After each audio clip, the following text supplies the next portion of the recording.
ازيكم؟ النهارده هعمل معاكم القطايف زي الجاهز بالظبط، طبعا اوفر وانضف من بره بكتير. انا هنا عامله كوبايتين دقيق نازله عليهم بمعلقه خميره صغيره، ذره ملح، ومعلقه سكر صغيره. تمام. هنبتدي نقلب المكونات الجافه دي مع بعض كويس، وهنبتدي بقى هنا ننزل بالميه. انا معايا كوبايتين ونص ميه دافيه. تمام. هنزل بكوبايتين مثلا او كوبايه كوبايه وابتدي افك الخليط. تمام بالمضرب. المهم اتاكد ان مفيش اي تكتلات. انا هنا بعد ما قلبته كويس جدا، تمام، هنزل اهو بالنص الاخير. انا حاطه بالظبط كوبايتين ونص. تمام. بعد ما قلبت كويس، طبعا لو عايزين نقل الكميه ونعمل كوبايه واحده هناخد نص المكونات اللي احنا نزلنا بيها. تمام. هنا بعد ما اتاكدت ان مفيش اي تكتلات ببتدي اغطي العجين واسيبه ساعه الا ربع بالظبط. تمام. هنا بقى نشتغل، هنيجي في حاجه تكون مش بتلزق، اهم حاجه صينيه ما تكونش بتلزق. هحطها وابتدي استنى ان هي تسخن جدا. تمام. مش هنحط يا جماعة والصينية باردة، لا، انا هحطها على نار متوسطة وتكون الصينية سخنة جدا. تمام. هبتدي انزل فيها بالقطايف. تمام. النار هنا عندي متوسطة، يعني مايلة للعالي، مش هنخليها قريبة للواطي. تمام. بس ما نعليش برضو عشان العجينة معايا ما تتحرقش. واستنى بقى لحد ما الفقاعات دي تختفي خالص.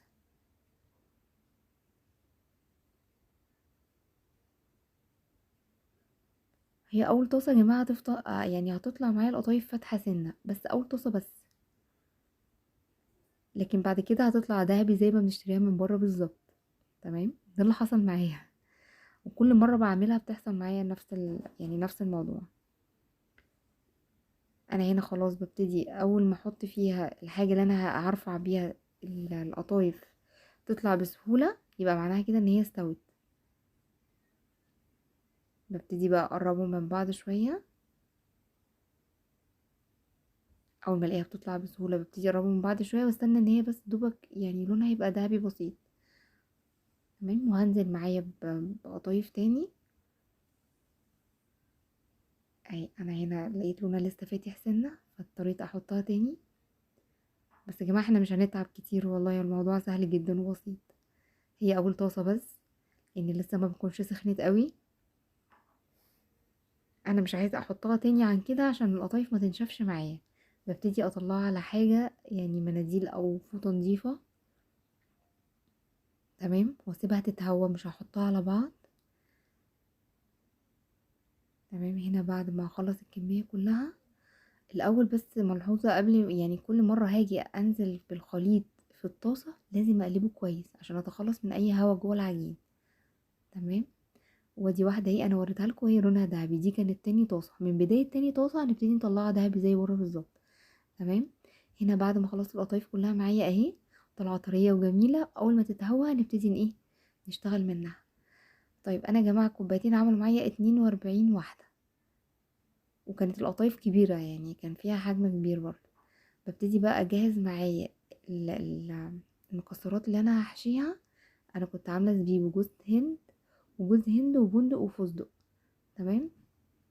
هبتدي احشي القطايف بتاعتي واقفلها. طيب انا مش عايزه احمرها كلها، او انا عامله كميه وعايزه ارتاح، انا ممكن اعمل منها طبق واشيل الباقي في الفريزر، بس بشرط ان هو يطلع ينزل على زيت سخن على طول. تمام. انا هعمل منها طبق فريش. تمام. هبتدي اجيب انزل فيها بالزيت، طاسه سخنه فيها الزيت سخن جدا. تمام. وهننزل بالقطايف بتاعتي. ما نحاولش ننزل بيها في زيت مش سخن قوي عشان هتشرب معايا زيت كتير.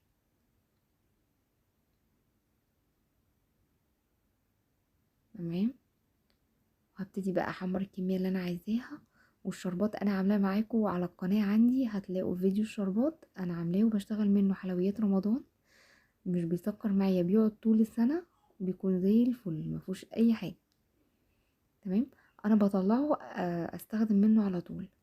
طيب لو انا عايزه القطايف تطلع مقرمشه وناشفه حلوه كده، يعني ممكن انزل فيها بالشربات سخن، في الشربات بارد. تمام. لو انا عايزاها تطلع ناشفه.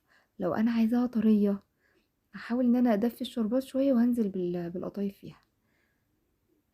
وانا افضل القطايف الناشفه.